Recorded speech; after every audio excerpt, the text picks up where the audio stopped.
దేవుని సన్నిధిలో దేవుని నామాన్ని ఘనపరచుటకు దేవుడు మనకిచ్చినటువంటి మంచి తరుణాన్ని బట్టి దేవుని ఎంతగానో స్తుతిస్తున్నాం.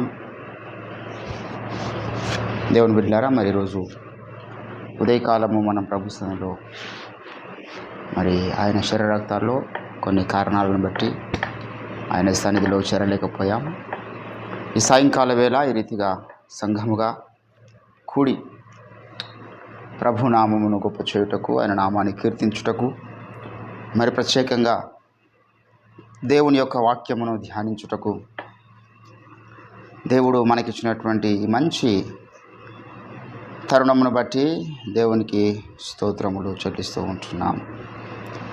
దేవునికి స్తోత్రం. ఒక చిన్న మాట చదువుకొని మనము దేవుని వాక్య ధ్యానంలోనికి వెళ్దాం. యెషయా ప్రవచన గ్రంథము 48వ అధ్యాయం. యెషయా ప్రవచన గ్రంథము 48వ అధ్యాయము 17-18 వచనాలు నేను చదువుతూ ఉన్నాను. నీ విమోచకుడును ఇజ్రాయేలు పరిశుద్ధ దేవుడునైన యెహోవా ఇలాగు సెలవిచ్చుచున్నాడు, నీకు ప్రయోజనము కలుగునట్లు నీ దేవుడైన యెహోవా నగు నేనే నీకు ఉపదేశము చేయుదును. నీవు నడవలసినటువంటి త్రోవను నేను నడిపించుదును. నీవు నా ఆజ్ఞను ఆలకింపవలనని నేను ఎంతో కోరుచున్నాను. ఆలకించిన ఎడల నీకు క్షేమము నది వలెను, నీ నీతి సముద్రాంతరంగము వలెను ఉండును. నీ సంతానము ఇసుక వలె విస్తరించును, నీ గర్భఫలము దాని రేణువుల వలె విస్తరించును. వారి నామము నా సన్నిధి నుండి కొట్టివేయబడదు, మరువబడదు.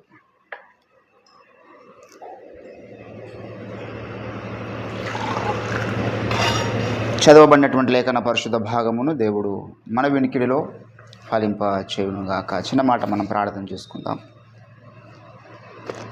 స్తోత్రములు తండ్రి, మహాగణుడా, మీ ఘనమైన శ్రేష్టమైన నామని వందనాలు. ఈ రాత్రికాల సమయంలో పునరుత్థాన దినమున మీ యొక్క శరీర రక్తాల్లో మేము పాలు పంపులు పొందుటకు చేరి ఉంటుండగా కృప చూపించండి తండ్రి. ఈ స్థలంలోనికి మీరు దిగిరండి. మీ అభిషేక తైలమును విడుదల చేయండి. చేరొచ్చినటువంటి ప్రతి ఒక్కరితో మీరు మాట్లాడండి. రాబోతున్న వారిని మీరు నడిపించండి. దైవమా, ఆన్లైన్ ద్వారా ఎందరైతే వీక్షిస్తున్నారో వారందరినీ కూడా మీరు నేటి దినమున దర్శించండి. మీ పరిశుద్ధాత్మ కార్యం జరిగించమని ప్రార్థన చేస్తూ సహాయం చేయండి తండ్రి. నీకు స్తోత్రాలు చెల్లించుకుంటాం. ముందున్నటువంటి వాక్య ధ్యానములో నీ ప్రత్యేకమైన నడిపింపు, పరిశుద్ధాత్మ నింపుదల నిండుగా మెండుగా మీరే మాకు దయచేయండి. యేసుక్రీస్తు నామమున ప్రార్థన చేస్తూ ఉంటున్నాం తండ్రి. ఆమేన్, ఆమేన్, ఆమేన్. ప్రభునందు నాకు అత్యంత ప్రియులారా, చదవబడినటువంటి లేఖన పరిశుద్ధ భాగమును మనము ధ్యానము చేసినట్లయితే, నేను నీకు ఉపదేశము చేసేదను అని దేవుడు మాట్లాడుతూ ఉన్నాడు. నీకు ఉపదేశము చేసేదను. మనుషులమైనటువంటి మనకు ఉపదేశము కావాలి. తల్లిదండ్రి యొక్క ఉపదేశము కావాలి, గురువుల యొక్క ఉపదేశము కావాలి, మనల్ని ప్రేమించి మన క్షేమాన్ని కాంక్షించే వారి యొక్క ఉపదేశము మనకు అవసరం. మా రక్త సంబంధుల యొక్క ఉపదేశం మనకు అవసరం. అంతకంటే ముఖ్యంగా మనకు దేవుని యొక్క ఉపదేశము అవసరం. దేవుని బిడ్డలారా, ఇక్కడ ప్రవక్తతో దేవుడు మాట్లాడుతున్నటువంటి సందేశాన్ని మనము చదువుకున్నాం. బైబిల్ గ్రంథంలో దేవుని కొరకు అద్భుతముగా వాడబడినటువంటి ప్రతి దైవజనుని జీవితంలో ఒక కార్యక్రమం జరుగుతుంది ముందే. ఏందయ్యా ఆ కార్యక్రమం అంటే, దేవుడు వారికి నేర్పించేవాడుగా ఉంటాడు. సంగతులను, అనేక సంగతులను వారికి దేవుడు నేర్పిస్తాడు, వారికి చూపిస్తాడు. దయచేసి 71వ కీర్తనలో దయచేసి మనం గమనిస్తే దావీదు యొక్క సాక్ష్యం ఒకసారి వినండి. 71వ కీర్తన దయచేసి 6వ వచనంలో, గర్భవాసి అయినది మొదలుకొని నీవే నాకు ప్రాపకుడవై ఉంటివి, తల్లి గర్భం నుండి నన్ను ఉద్భవింపజేయువాడవు నీవే, నిన్ను గూర్చి నేను నిత్యము స్తుతిగానము చేయుదును. నేను అనేకులకు ఒక వింతగా ఉన్నాను, అయినను నాకు బలమైన ఆశ్రయము నీవే. ఏంటంటే దావీదు ఎంత చక్కటి ప్రార్థన దేవుని సన్నిధిలో చేస్తూ ఉన్నాడు, ఎంత చక్కటి ఉపదేశం ఆయన దేవుని ద్వారా పొందుకున్నాడో మనకు ఈ యొక్క 71వ కీర్తన ద్వారా. తల్లి గర్భములో ఉన్నప్పటి నుండే నువ్వు నాకు అనేక సంగతులు తెలియజేస్తున్నావు తండ్రి. 17వ వచనంలో, దేవా బాల్యము నుండి నీవు నాకు బోధించుచు వచ్చితివి, ఇంతవరకు నేను నీ ఆశ్చర్య కార్యములను తెలుపుచూనే వచ్చింది. ఎంత ఇది భక్తునికి భగవంతునికి ఉన్నటువంటి ఒక అద్భుతమైనటువంటి బాండింగ్. దేవుడు మనతో మాట్లాడేవాడై ఉన్నాడు. అది ప్రవక్తల ద్వారా మాట్లాడతాడు, లేఖనం ద్వారా మాట్లాడతాడు, స్వరము ద్వారా మాట్లాడతాడు, ప్రేరేపణ ద్వారా మాట్లాడతాడు దేవుడు. దావీదు అంటున్నాడు, ప్రభువా నువ్వు నాకు బోధిస్తూ వచ్చావు, బాల్యం నుండి నువ్వు నాకు ఆలోచనలు చెప్పుతూ వచ్చావు. 20వ కీర్తనలో మనం గమనించినట్లయితే అంటున్నాడు 4వ వచనంలో, నీ కోరిక సిద్ధింపజేసి నీ ఆలోచన యావత్తు సఫలము చేసేదను అంటున్నాడు. దావీదు యొక్క ఆలోచనలు దేవుని ఉపదేశము పొందినటువంటి ఆలోచనలు అయి ఉన్నాయి. దావీదు వ్యర్థమైన ఆలోచనలు కలిగినటువంటి వ్యక్తి కాడు. దావీదు స్వార్థంతో కూడుకున్నటువంటి ఆలోచనలు కలిగినటువంటి వ్యక్తి కాదు. దావీదు దేవుని యొక్క ఆలోచన కలిగిన వాడై ఉన్నాడు. దావీదు దేవుని యొక్క హృదయానుసారుడై ఉన్నాడు. ఎందుకంటే దావీదుకు అనేక సార్లు దేవుడు అనేక రకాలైనటువంటి ఆలోచనలు తెలియజేస్తూ వచ్చాడు. ఏంటండి, నేను నీ మీద నేను దృష్టి ఉంచి నీకు ఆలోచన చెప్తాను. నువ్వు మంచం మీద ఉన్నప్పుడు నీకు ఆలోచన చెప్తాను, నువ్వు నడుస్తున్నప్పుడు నీకు ఆలోచన చెప్తాను, నువ్వు కూర్చున్నప్పుడు నీకు ఆలోచన నేను తెలియజేస్తాను అంటున్నాడు దేవుడు. దేవుని బిడ్డలారా, ఈరోజు మనకు దేవుని ఆలోచన తెలియాలి.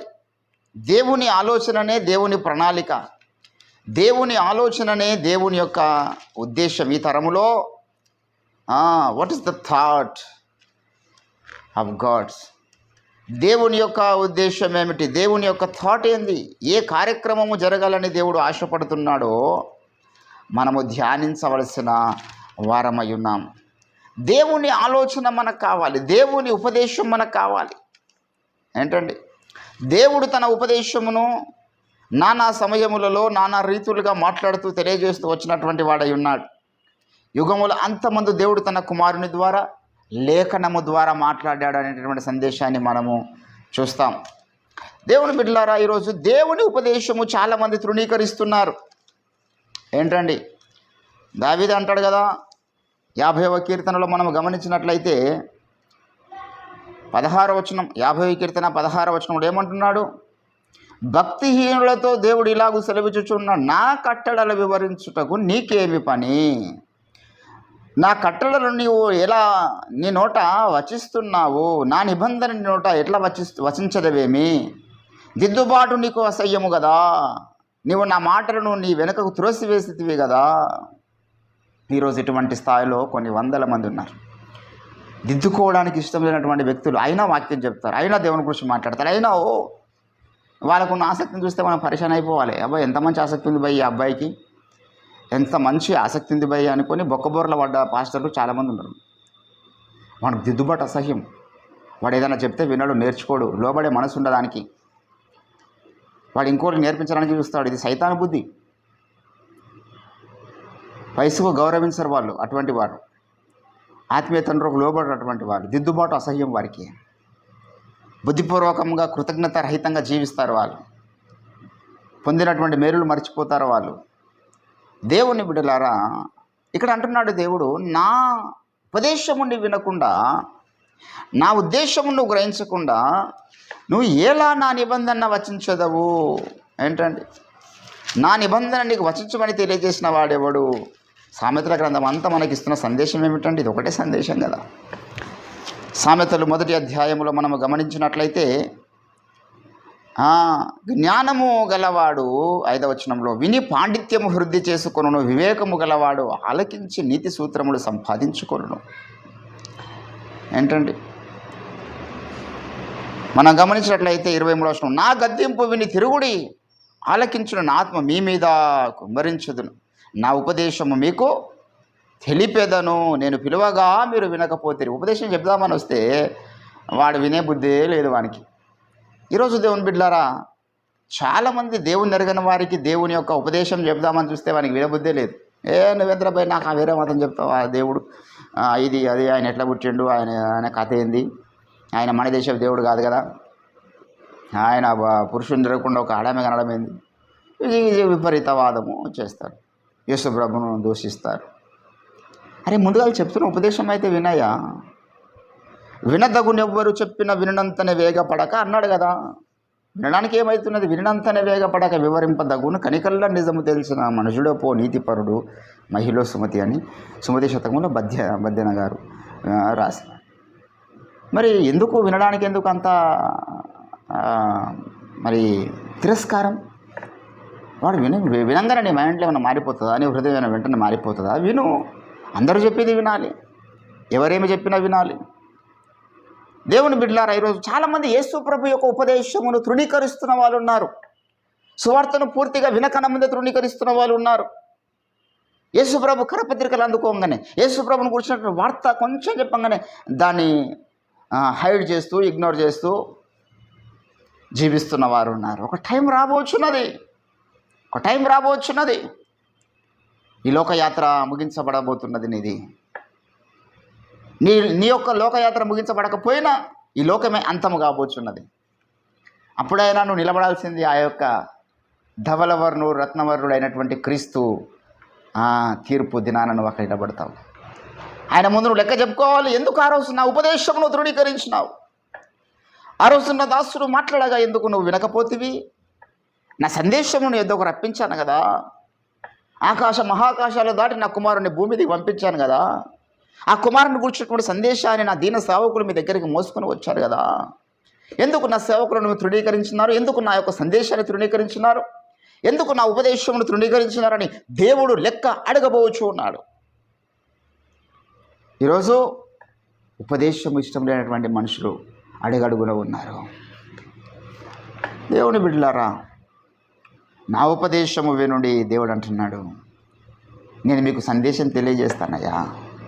నా దగ్గర ఒక మంచి సందేశం ఉన్నది, మంచి గొప్ప సువార్త ఉన్నది.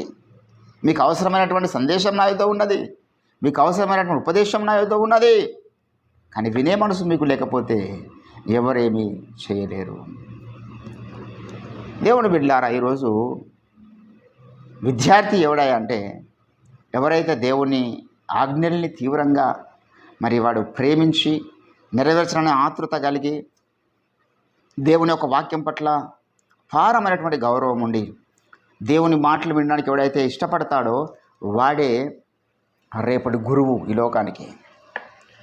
వాక్యాన్ని వినకుండా, దేవుని గద్దింపును వినకుండా, నేను చెప్పిన బోధ ఏమి మీరు వినక త్రోసివేసిద్దిరి, నా గద్దింపు ఏమి మీరు వినకపోతిరి అంటున్నాడు దేవుడు ఇక్కడ. ఎద్దు తన కామాందు నెరుగును, గాడిద తన సొంత దొడ్డిని తెలుసుకున్నాడు, కానీ నా జనులకు తెలియలేదే, వారిని ఉపదేశమును తృణీకరిస్తున్నారు. ప్రవక్తలు దేవుని ఉపదేశం మోసుకొని వస్తే ప్రవక్తలు తృణీకరించినారు, దేవుని సందేశాన్ని తృణీకరించినారు. పాస్టర్లు మోసుకొని వస్తున్నారు, అపోస్తలులు మోసుకొని వస్తున్నారు, స్వార్థికులు మోసుకొని వస్తున్నారు ఉపదేశమును. యేసుక్రీస్తు ఈ లోకానికి ఉపదేశం మోసుకొని వచ్చినాడు. నా తండ్రి యొద్ద వినిన సంగతులు నేను మీకు ఉపదేశం చేసేదను. ఆయన కొండ మీద వెళ్ళి ఉపదేశం చేస్తున్నాడు తన శిష్యులకు. ఈరోజు దేవుని బిడ్డలారా, ఈ ఉపదేశమును, దేవుని యొక్క ఉపదేశమును ఎంత సీరియస్గా తీసుకునే మనస్సు మనకున్నది అనేటటువంటిది ప్రశ్న. దేవుని ఉపదేశం మనం తీవ్రంగా కాంక్షించకపోతే, ప్రేమించకపోతే మన కోరికలన్నీ ఈ లోకానుసారమైన కోరికలు ఉంటాయి. మన కోరికలన్నీ సైతానుకు సంబంధించినటువంటి కోరికలు ఉంటాయి. నీ కోరికలు దైవ సంబంధమైన కోరికలుగా మారాలంటే, నీ ఆలోచనలు దైవ సంబంధమైన ఆలోచనలుగా మారాలంటే నువ్వు మొదట ఆయన ఉపదేశమును వినే మనస్సు గలవాడవై ఉండాలి. పరిశుద్ధాత్మ దేవుడు వచ్చినాక ఏం చేస్తాడు? ఆయన మనకు ఉపదేశము చేసేవాడై ఉన్నాడు.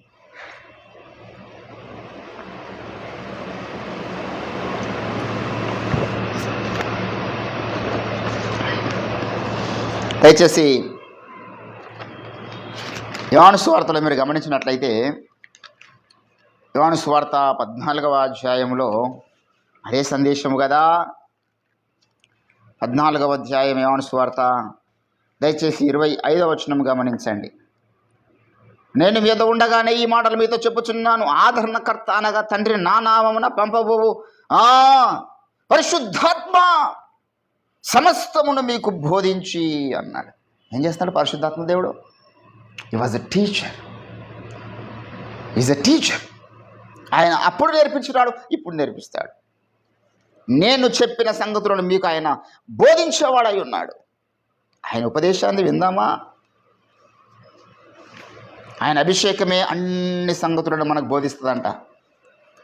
మొదటి యోహాను రాసినటువంటి పత్రిక దయచేసి 2వ అధ్యాయంలో మీరు గమనించినట్లయితే 27, 28 వచనాల్లో మనం గమనిస్తాం. 26 చూద్దాం. అయితే ఆయన వలన మీరు పొందిన అభిషేకము మీలో నిలిచి ఉన్నది గనుక మీకు ఎవడు బోధింపనక్కరలేదు. ఆయన ఇచ్చిన అభిషేకము సత్యమే కానీ అబద్ధము కాదు. అది అన్నిటిని గురించి మీకు బోధించుచున్న ప్రకారం అన్నిటి గురించి బోధిస్తుంది. అది అభిషేకం. నువ్వు ఎక్కడ జీవించాలని అభిషేకం బోధిస్తుంది. నువ్వు రోజు ఏ కార్యక్రమాలు చేయాలని అభిషేకం బోధిస్తుంది. నువ్వు ఏ ఉద్యోగం చేయాలి అభిషేకం బోధిస్తుంది. ఏ కార్యక్రమంలో నువ్వు ఉండాలి, ఏ అమ్మాయిని వివాహం చేసుకోవాలి, ఏ అబ్బాయిని వివాహం చేసుకోవాలి, ఎక్కడ స్థిరపడాలి, ఏ ప్రాంతంలో స్వార్థ ప్రకటించాలి, ఈ అభిషేకం బోధించేదై ఉన్నది. ఎవ్రీథింగ్. ఏ రీతిగా నువ్వు ప్రభు యొక్క రాజ్యం కొరకు సిద్ధపడాలి అభిషేకం బోధిస్తుంది. కానీ కొన్ని స్థలాలకు వెళ్ళొద్దన్నాడు పరిశుద్ధాత్మ దేవుడు. మాకు పరిశుద్ధాత్మకు తోచుచున్నది అక్కడికి వెళ్ళవాలని అంటాడు పౌలు. దేవుడు బిడ్డలారా, ఆదిమ సంఘము వాళ్ళు received the power, they received the anointing of the Holy Spirit when they are preaching. వారు పౌలు అంటాడు. అందుకే చూడండి ఒకసారి గలతీయులకు రాసిన పత్రిక 1వ అధ్యాయంలో మనం గమనిస్తే 11వ వచనం, సహోదరులారా నేను మీకు ప్రకటించిన సువార్త, చదవండి, నేను మీకు ప్రకటించిన సువార్త మనుషుల వలన అది నేను పొందినది కాదు. ఏంటంటే ఎట్లా పొందినండి? మనుషుల వలన నేను దాన్ని పొందలేను, నాకెవడు దాన్ని బోధింపలేదు. కానీ యేసుక్రీస్తు బయలుపరచుట వలనే అది నాకు లభించింది. ఆయన బయలుపరిచేవాడై ఉన్నాడు. ఆయన మనకు కొన్ని లెసన్స్ తెలియజేసేవాడై ఉన్నాడు. కొన్ని సిచ్యువేషన్స్ ద్వారా ఒక పాఠం నేర్పిస్తాడు దేవుడు. ఆయన బోధకుడు కదా. కొన్ని స్థలాలకు వెళ్ళేటట్లు చేస్తాడు, అక్కడ కొన్ని పాఠాలు చెప్తాడు. కొన్ని మన జీవితంలో నష్టపోయే విధంగా చేస్తాడు, అక్కడ కొన్ని పాఠాలు చెప్తాడు. కొంతమంది మన దగ్గరకు వచ్చే విధంగా చేస్తాడు, వచ్చి వాడు మళ్ళీ తిరుగుబాటు చేసి వెళ్ళిపోయే విధంగా చేస్తాడు, అక్కడ కొన్ని పాఠాలు నేర్పిస్తాడు. ఏంటండి, కొంతమంది దేవుని యొక్క ప్రణాళిక లేని వారు కూడా మన దగ్గరికి రావడానికి అవకాశం ఉంది, వస్తారు. కొంతమంది స్నేహితులు రావచ్చు, కొంతమంది బంధుమిత్రులు రావచ్చు, కొన్నిసార్లు మన జీవిత భాగస్వామ్య దేవుని ప్రణాళికలు లేనిది రావచ్చు. మొగోడు కానీ అమ్మాయి కానీ అందరూ దేవుని ప్రణాళికలు ఉంటారు కదా. దేవుని ప్రణాళికలు లేని వారు కొన్నిసార్లు వచ్చినప్పుడు నువ్వు నిజంగా దేవుని యొక్క ఉపదేశం పొందిన వాడవైతే ఆ ప్రణాళికలు లేని వ్యక్తి నీతో కొంతకాలం ఉన్నప్పటికీ నువ్వు వాని ద్వారా కొన్ని పాఠాలు నేర్చుకుంటావు. ఆ వ్యక్తి వస్తే నీకు ఈ పాఠం నేర్పించాలని దేవుడు నిర్ణయిస్తాడు. ఫలానా స్నేహితుడు వీనికి రావాలి, వీడు బాగా క్లోజ్గా ఉండాలి. జొనతాన్ ఎవరెవరు దావీదు యోనతాన్ లాగా. తర్వాత మళ్ళీ వీళ్ళు విడిపోవాలి. కొన్నిసార్లు బర్నబా పౌలు బాగా కలిసి అద్భుతంగా సేవ చేస్తారు. తర్వాత వారి ఇద్దరి మధ్య విభేదాలు వచ్చినాయి. అప్పుడు కొన్ని పాఠం పౌలు నేర్చుకున్నాడు. ఎవరిని నమ్మాలి, ఎవరిని నమ్మకూడదు, ఎటువంటి మనుషుల మధ్య మనం జీవిస్తున్నాం. ఇప్పుడు నమ్మకస్తుడు అనుకున్నాడు మోసం చేస్తే ఎలాగో నువ్వు రియాక్ట్ అవుతావు. ఒక వ్యక్తిని నువ్వు గాఢంగా ప్రేమించి అన్ని రీతులుగా వాడిని ఆదుకున్న తర్వాత వాడు నీ గురించి చెడ్డగా మాట్లాడుతున్నప్పుడు నువ్వు ఏ రీతిగా రియాక్ట్ అవుతావు?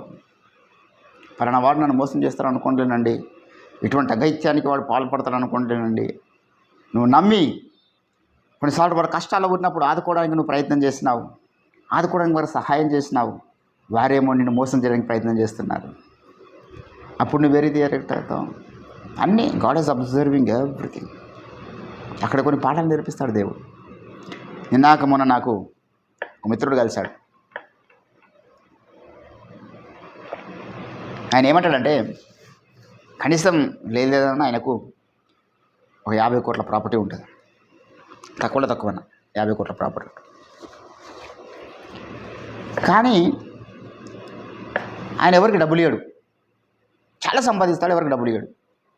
ఎంత వాళ్ళు రక్త సంబంధులు కానీ లేకపోతే ఆప్తులు కానీ ఎవరైనా కానీ సంబంధం లేదు. ఎందుకు నువ్వు డబ్బులు ఇవ్వన్నా, మీ ఊళ్ళే కదా, రక్త సంబంధులే కదా కొంచెం వారిని ఆదుకోవచ్చు కదా, ఇబ్బందిలో ఉన్నారు వాళ్ళు అని అంటే ఆయన ఏమంటాడు తెలుసా? నేను మనుషులను నమ్మ బ్రదర్, మనుషులను నమ్మను, నేను మనుషుల మీద నాకు నమ్మకం లేదు. ఒక ల్యాండ్ కొనమని చెప్పి అని ఉంటే కొంట, ఇప్పుడు వచ్చి 50 లక్షలు కానీ ₹1,00,00,000 కానీ కొని పడేస్తుంది. అని డాక్యుమెంట్స్ చెక్ చేసుకుంటా, లింక్ డాక్యుమెంట్స్ చెక్ చేసుకుంటా, దాని లేఅవుట్ చూసుకుంటా, రిజిస్టర్ ఆఫీస్కి పోయి రిజిస్ట్రేషన్ చేసుకుంటా, ₹1,00,00,000 పెట్టుబడి పెడతా స్పాట్లో. కానీ అవతల ఒకడు చాలా ఇబ్బందిలో ఉన్నాడు, చాలా మంచోడు వాడు అనుకొని ₹1,00,000 మనకు సహాయం చేద్దాం కదా అనుకోవడానికి అవకాశం లేదు. ఆ ₹1,00,000 మన ద్వారా బెనిఫిట్ పొంది వాడు ఎప్పుడు మనకు మళ్ళీ తిరుగుబాటు చేస్తాడో, ఎప్పుడు కృతజ్ఞతారహితంగా మారుతాడో మనం ఊహించలేం. ఒక జంతువు అన్న నమ్మిన మరి మనిషికి మోసం చేయదు, కుక్కకున్న విశ్వాసమైన మనుషులకి ఈ దినాల్లో లేదు అన్నాడు ఆయన. నేను పరిశాన్ అయిపోయాను. వాస్తవమే కదా, ఎవరైనా నమ్మే పరిస్థితి ఉంది. ఎంతో నమ్మకంగా ప్రేమించి పాస్టర్లు ఎంతోమంది, కొంతమంది యవనస్తుల్ని ప్రోత్సహించి మన వాక్యంలో బలపరిచి అన్ని రీతులుగా వారికి తానే తండ్రిగా తల్లిగా సమయానికి వానికి భోజనం పెడుతూ, వానికి సమయానికి బట్టలు ఇప్పిస్తూ, సమయానికి వాని అన్ని బాగోగులు చూసుకున్నప్పటికీ కొంతకాలం మంచిగా ఉండి కొంతమంది పాస్టర్ గారి కుమార్తెల్ని పాడు చేసినటువంటి భ్రష్టులు, కొంతమంది సంఘానికి వస్తున్న విశ్వాసులను పాడు చేసినటువంటి భ్రష్టులు, వీడు ఇంత దేవుని దాసుని దగ్గర తిని పెరిగి ఒక అనాథగా దిక్కులేని వాడిని తీసుకొచ్చి ఒక ప్రయోజకుని చేస్తే, ఎవరు పట్టించుకున్నటువంటి ఒక మనిషిని తీసుకొచ్చి నేను ఒక మంచి మనిషిని చేద్దామని చూస్తే ఏంటి ఈ రీతిగా మారిపోయాడు వీడు ఏంటండి? అటువంటి ప్రక్రియని దేవుని దగ్గర జరిగింది కదా. సాతాను అనే వానికి దేవుడు ఎంతగానో ప్రేమించాడు కదా, వాని సకల మంచిని దేవుడు కోరుకున్నాడు, వానికి మంచి జ్ఞానం ఇచ్చాడు, సౌందర్యం ఇచ్చినాడు, వాని ప్రతి అవసరాన్ని దేవుడు తీర్చినాడు. వాడే దేవుని గురించి చెడ్డగా మాట్లాడుతూ అనేకుల్ని చెడ్డగా తయారు చేసినాడు.